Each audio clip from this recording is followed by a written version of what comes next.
Hi there. Welcome to the Thursday, January the 30th. Can you believe the month is almost over?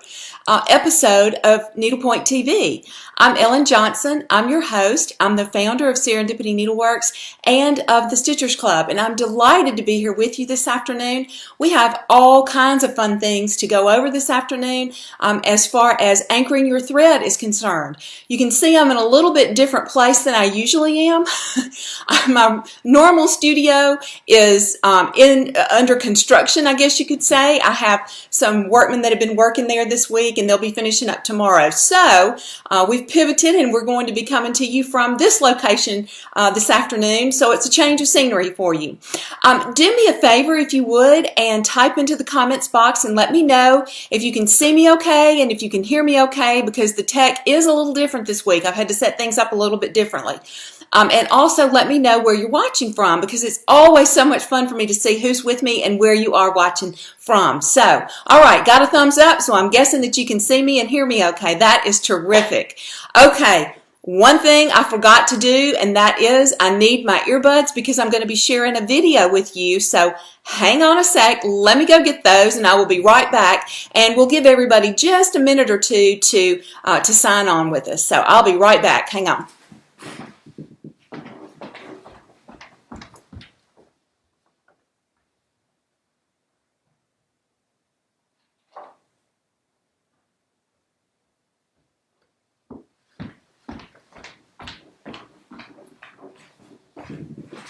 All right, I'm back. Good deal.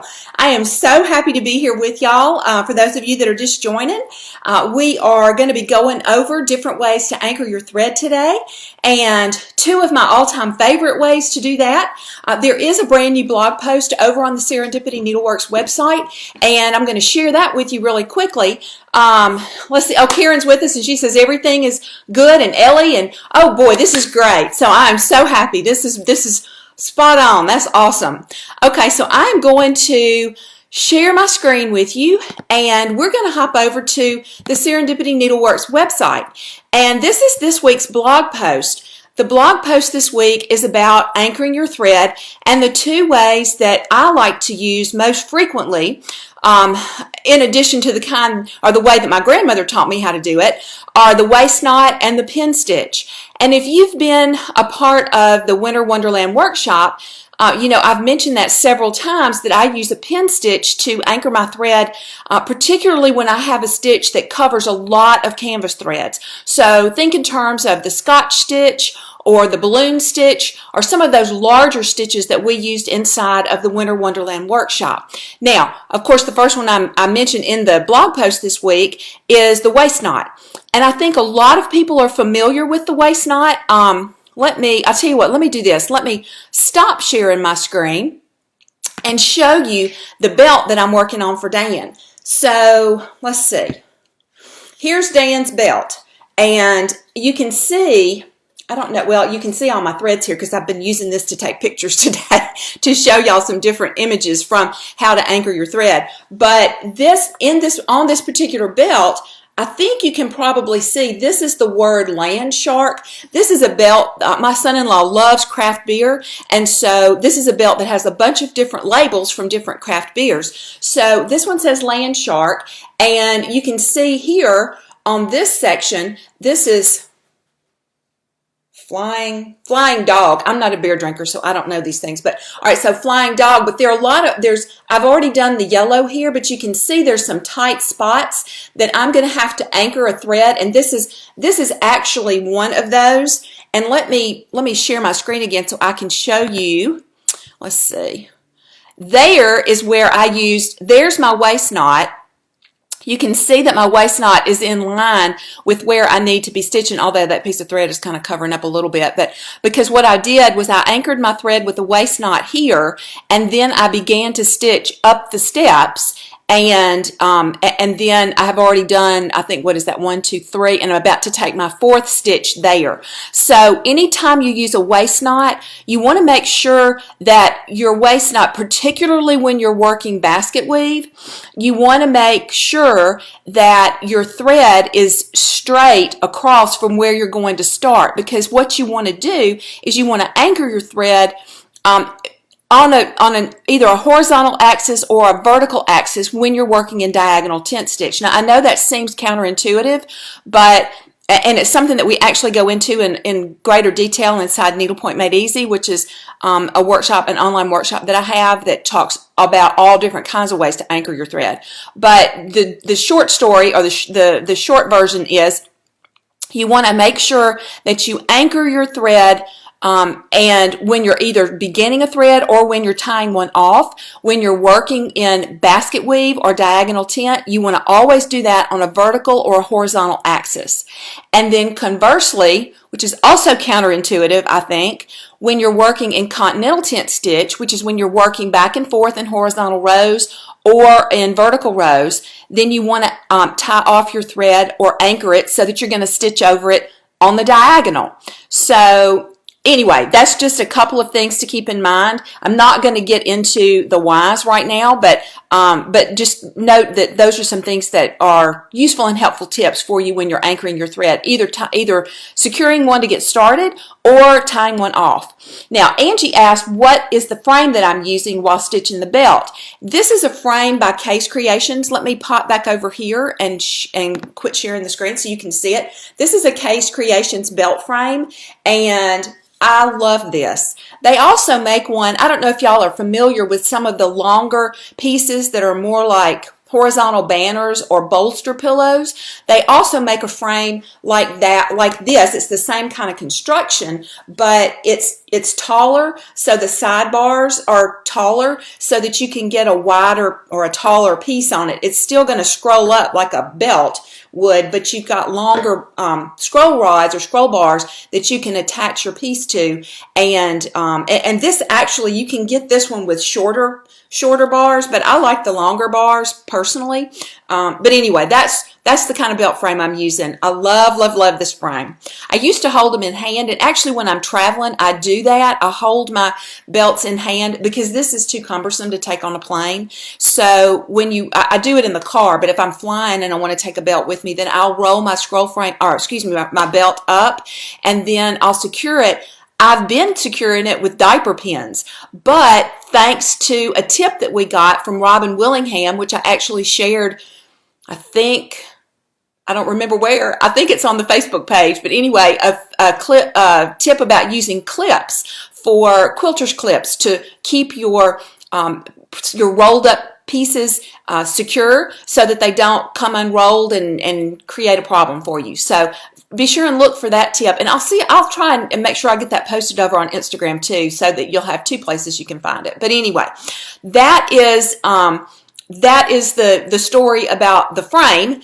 And the other thing, jumping back over, because let me get back over here to the waist knot. Let's see, let me get back over to here we go. I'm going to get back over to the blog post. That is a picture, like I said, of my thread that I was working on this piece, just to give you an idea about what it looks like. And you can see here there are instructions for how to use a waist knot to anchor your thread. Now, if you scroll on down a little teeny bit farther, I talk about the pin stitch. If you get the weekly emails, you know that I shared a tip, or actually a story, about the first time I learned how to do a pin stitch. So anyway, if you don't get those emails, be sure and sign up on the website to get the weekly emails, because you will also get notices that I'm about to go live here every week so that you don't forget. So anyway, but I mentioned in that little blurb in the newsletter or weekly email that I was convinced that there was no way that a pin stitch was going to hold. I mean, in all honesty, when you look at somebody or watch somebody do it, it looks like there's no way. It looks like it's just going to pull right out. But guess what? It works. So this next section tells you about what a pin stitch is, which is actually just a tiny back stitch over one canvas thread that's either a vertical canvas thread or a horizontal canvas thread. And it's really great for working in tight spaces like I'm about to show you right here.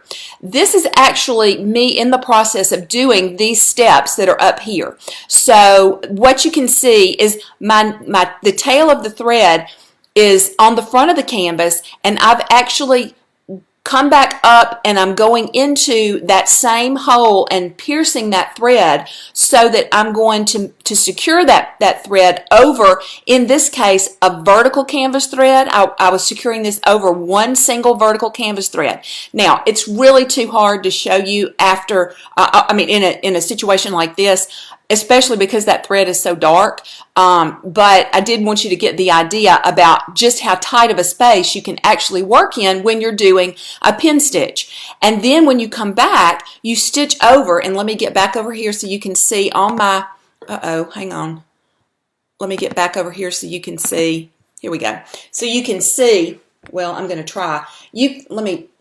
Maybe what I should do after I get through with this is take a picture so you can see just how invisible. Let me get this up as close as I can without messing up the lighting. But you really cannot see. I'm continuing to stitch. I've done about 4 more stitches in that row, and you can't see where that pin stitch was. So I'll try and take a close-up picture and share that with you. Again, this is kind of dark, so it may do better if I try and do this as a sample on a doodle canvas and then use a lighter thread. I didn't realize that was going to be the case until it was too late. But anyway, that gives you an idea about the pin stitch. And again, you can read through the blog post to get the step-by-step. Let me get back over there so you can see that. The step-by-step instructions on how to use a pin stitch on your canvas to begin a new thread. One thing that you want to do is pay particular attention to number 4. Pull the stitch snugly, even give it a tug to lock it into place. That's the magic trick. So make sure that you do that, and that thread will be locked in place and you will be good to go. Now, let's see, that's the end of that. And let's see. I think that's it. Yep, all that's about other stuff. So, one thing. If you're interested in signing up for the wait list, because Needlepoint Made Easy is not available right now, there is a link at the bottom of the page to do that. And then there is also a link here to add your name to the weekly email list if you'd like to get the weekly emails from me so that you don't miss any of these fun video broadcasts. So, now the next thing we're going to do, let me get back over here. The next thing we're going to do is I'm going to share a video with you of how to change your thread midstream. In other words, if you're working on a canvas and you are doing basket weave or doing diagonal tent stitch and you're in the middle of a row and you need to change your thread. Well, there are a couple of trains of thought. You could just continue along and do use one of the 2 methods that I mentioned over inside the blog post this week. But there's a little trick, a little caveat that you can use to make that more seamless, more less noticeable is the best way to put that. So I'm going to put these on because I think I have to have them on in order for there not to be an echo. So y'all hang on. Me.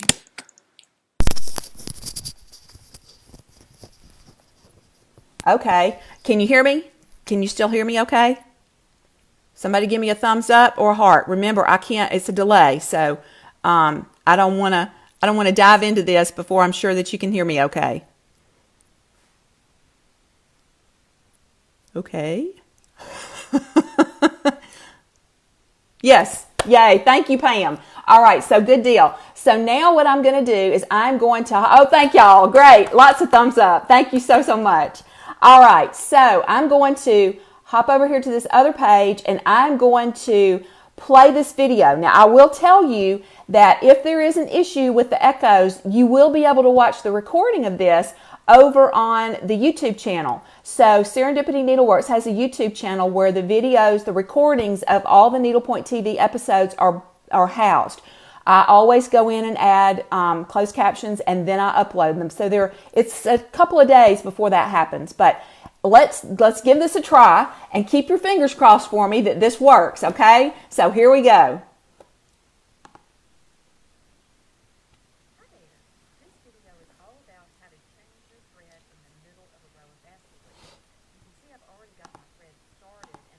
Several rows of diagonal tent stitch, which is also called basket weave, here on my canvas. And I'm about to come up to the front of my canvas to work some more stitches. So you can see I'm working up the steps because I have the horizontal canvas thread on top.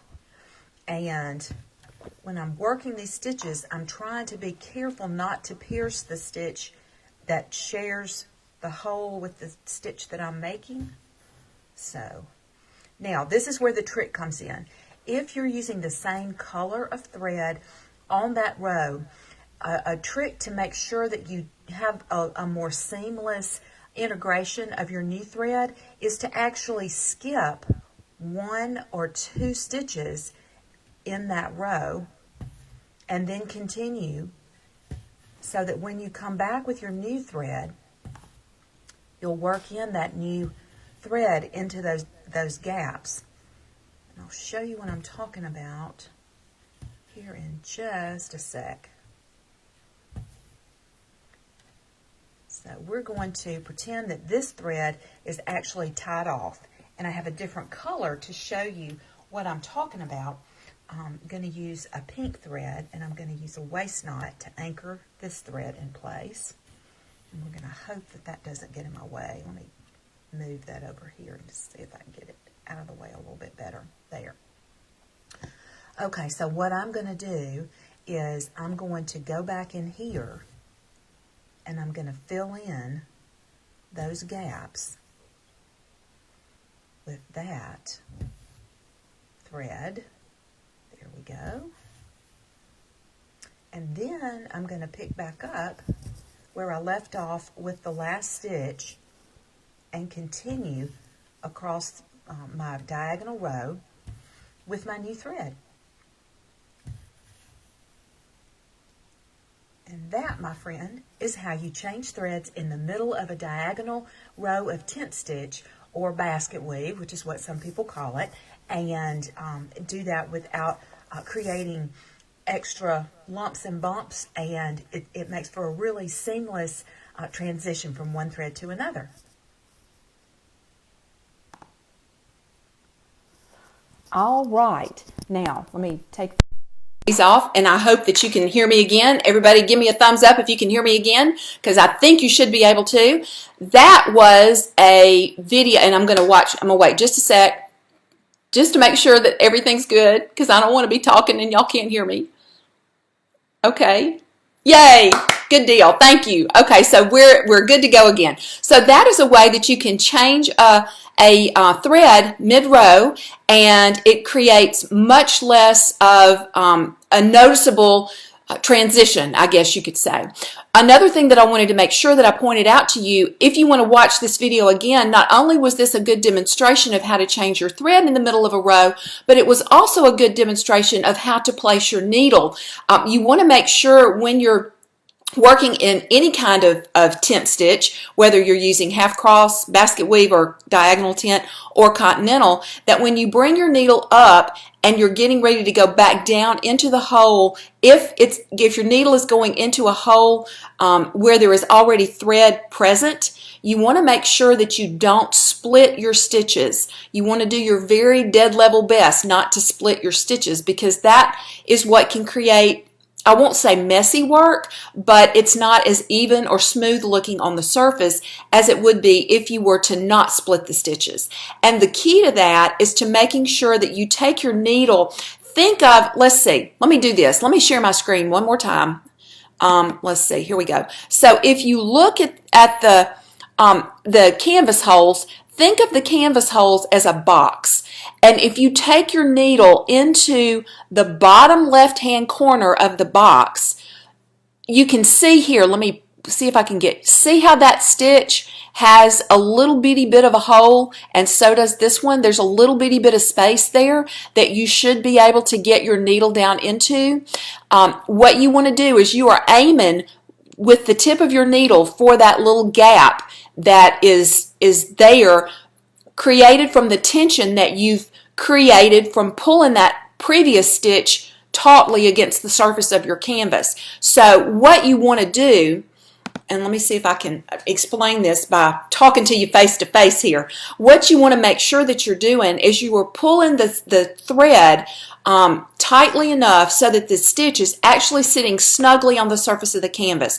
When you feel the tension, or the resistance rather, from the thread when you're pulling, that's when you stop. And that's just a good tip for tension across the board. What you want to do is you want to make sure that when you pull that thread through the canvas, when you feel some resistance, stop pulling. It's time to move on to the next stitch. And this is especially applicable for the tent stitch, for diagonal tent, continental, and half cross. And remember, I don't recommend using half cross unless you have a kit that's been where you had the thread that came with it, and especially if it was a kit that you got from like a company that was kitted in Europe, because they are notorious for kitting their projects with just enough thread to work the projects in half cross stitch. So that's just another little down the rabbit hole aside tip there. But anyway, what you want to make sure that you do is you're going down into the bottom left hand corner of that box, imaginary box, or the canvas hole, and if you take your needle straight in, then that's the ideal way to do this. So if you're holding your canvas in your hand, or if you're working on a frame, you want to make sure that you're taking your needle into the canvas, or inserting your needle into the canvas at a 45-degree angle. It needs to be perpendicular, or is that 90 degrees? Well, let's put it this way. It needs to be perpendicular. I think it's 90 degrees. So you want to make sure that your needle is going directly into the canvas, perpendicular to the canvas. So like this, you know, you've got your, well, let me show you. Wait, I'll show you right here. So I have this frame. I'm getting ready to do a stitch. My needle, see how my needle, I don't know if you can see it or not. Let me put a piece of paper up behind it. Let's see if you can see that. Can you see how my needle is going straight in? Let me get closer. Can you see how my needle is going straight in? It's not going in at an angle. It's going straight into the canvas. And then when I come back up, then I'm going to come back up, straight up out of the canvas. And my hand is in this position. My hand, I'm pushing the needle up through with my hand, with my palm up. And when I'm going down, I'm taking, I wish I could, well, shucks. Let me see if I can stand up and do this. Hang on one second. So when I'm going into the canvas, then first I have to get, let me be able to see it first. Hang on.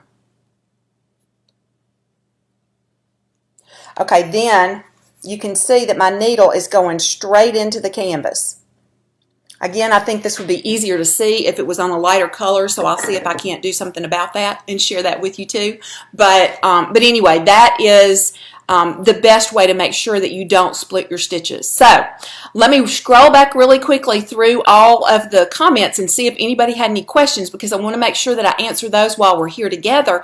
And if you happen to think of a question after we sign off, feel free to come back and add your questions in the comments box, or if you're watching this as a recording, then do that, you know, share your comments or ask questions in the comments box, because I do keep an eye on these things for several days, well actually like forever, and as things pop up, then I try to come back in and answer those questions. So let me hop back over here. Thank you, Leanne. Leanne says 90 degrees. Thank you. My geometry is it's been a while since I took geometry. Okay, so let's see. Let me go back up to the top and see. We've got so many wonderful people here with us. Thank you all so much for joining me this afternoon. That means the world to me. Let's see. Question. I thought I saw one. How did you tie off that thread on the back? In what direction? Okay, so that was Susan's question. Susan, are you asking about the demonstration that I did, or are you asking about on my belt? If you're asking about on the demonstration, I'm going to give you just a sec to type that in and let me know, and then I will get that answered for you. But I didn't, on the video, I didn't tie it off. I just pulled it up around and stuck the needle in the top of the canvas, because I was trying to make this sort of a seamless video so that it wasn't, you know, we wasn't flipping the canvas back and forth. But let's see if we've got No, I don't know if Susan we may have lost demo. Okay, so Susan says demo. All right, so what I would have done with the blue thread is I would have either run let me get my, let's see, let me share the screen again. Okay, so what I would have done, and I'm hoping that y'all can see my little cursor. I know that there's a way to enlarge this, but I don't know how to do it when I'm in the middle of a broadcast. So I think I'll try to remember to make it bigger next week. But what you would do is, because this is diagonal tent stitch, I would have tied it off. I would have either slid it back underneath these stitches in a straight horizontal row, or I would have made sure that I was taking it down straight in a vertical row. So, and the reason being, whenever you're tying your stitches off in diagonal tent stitch, also known as basket weave, you want to tie off on a vertical or a horizontal axis. And that's because when you do that, you're taking your needle through one stitch on multiple rows. Now, this may be something that you need to play around with on your doodle canvas to actually get it in your mind's eye to be able to actually understand it, because it's counterintuitive. Like I said, it doesn't make sense when you hear somebody say it, but then when you do it, it does make sense. So Leanne wants to know, she says, if you're going to switch back to the original thread, would you have still tied off the thread or move it out of the way? Leanne, I would have tied it off. If I wasn't doing a demo, I would have gone ahead and tied that off. And something that I failed to mention in the demo is that you want to, when you notice that you're getting close to the end of the thread and it's going to be time to change thread soon, this is particularly helpful if you have a canvas like I'm working on. We're doing chair cushions for our church, for the choir. And let me get back so you're not just staring at that picture of the video there. So what we're doing is our canvases that we're working on, our scroll frames are 36 inches wide. So you can imagine this canvas is 36 inches wide. And so that's a long way. Once you start working across the long diagonal part, when you're doing diagonal tent stitch across the wide part of that's a long row. There's no way you're going to work all the way across a row with one thread. So we have to tie off multiple times in the middle of a row. And so what we're doing is, rather than stopping a thread and then starting a new thread, what you would do is, when you're about to run out of thread, you would do exactly what I showed you how to do in the video, and that is to skip a couple of stitches, continue and do a few more with that same thread before you tie it off, and then when you're ready to start a new thread, then you would anchor your thread in whichever way you choose and go back and pick up those gaps where you left the gaps or left the unstitched stitches before you tied off. Fill in those and then pick back up where you left off so that you can continue along and things look more seamless. Another thing that you want to make sure you do, and this is just a general tip, you don't want to be tying off your threads or starting a new thread in the same area on your canvas over and over and over again.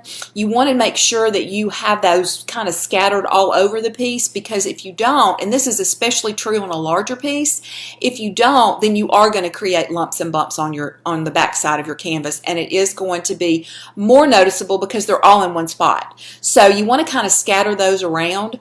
So that's just another little tip. All right. Susan says that answers her question, I think. Susan, if you have other questions, or if that didn't clarify it well enough, let me know and I'll be happy to elaborate. So let's see. Karen says, let me answer. Let me do this in order. Judith says, how often are this broadcasts? Yes. So Karen, Judith, these are always on Thursday afternoons at 3 o'clock Central Time, unless you hear differently from me. And if there is going to be a change in the schedule, you definitely hear about that through the emails that I send out every week. And I try to also post that information on the Facebook page so that nobody puts it in their schedule and then finds out, whoops, it's not happening. So, but as pretty regularly, I would say 99% of the time it's going to be on Thursday afternoon at 3 o'clock Central Time. The exceptions tend to be when there are holidays that conflict, or if I happen to be, my mother is 85, and so if something happens and we have a doctor's appointment and I have to reschedule this because her doctor's appointments are less flexible than this is. So anyway, all that to say, we are here on Thursday afternoons at 3 o'clock Central Time, and hope that you'll join us again. Karen says, I have been tying off by burying in the back according to the way I'm traveling. If I'm going up the steps, I bury side to side. If I'm sliding down the pole, I bury up and down. Karen, that's a great tip.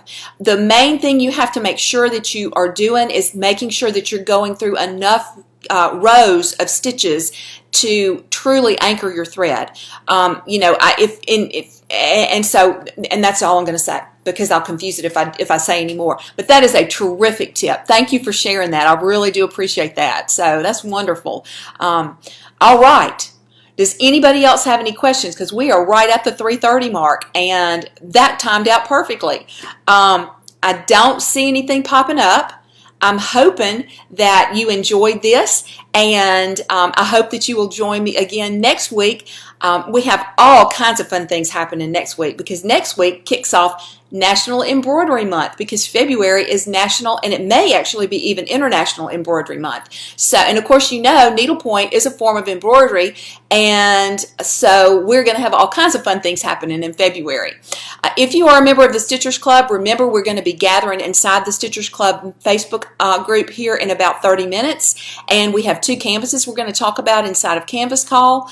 For those of you who are on the wait list, keep an eye on your inbox. The Stitchers Club is open for enrollment through tomorrow night at 10 o'clock Central Time, and you should have gotten emails in your inbox if you're on the wait list about that. If you're not on the wait list, I think there's a post inside of the Serendipity Needleworks Facebook group, not on this page, but in the group. And if you want to get on the wait list, you can scroll through the feed and find that there. So, all right, I think that's it. I will call it an afternoon. Again, thank you ever so much for joining me, and I will see you all again this time next week. Until then, happy stitching.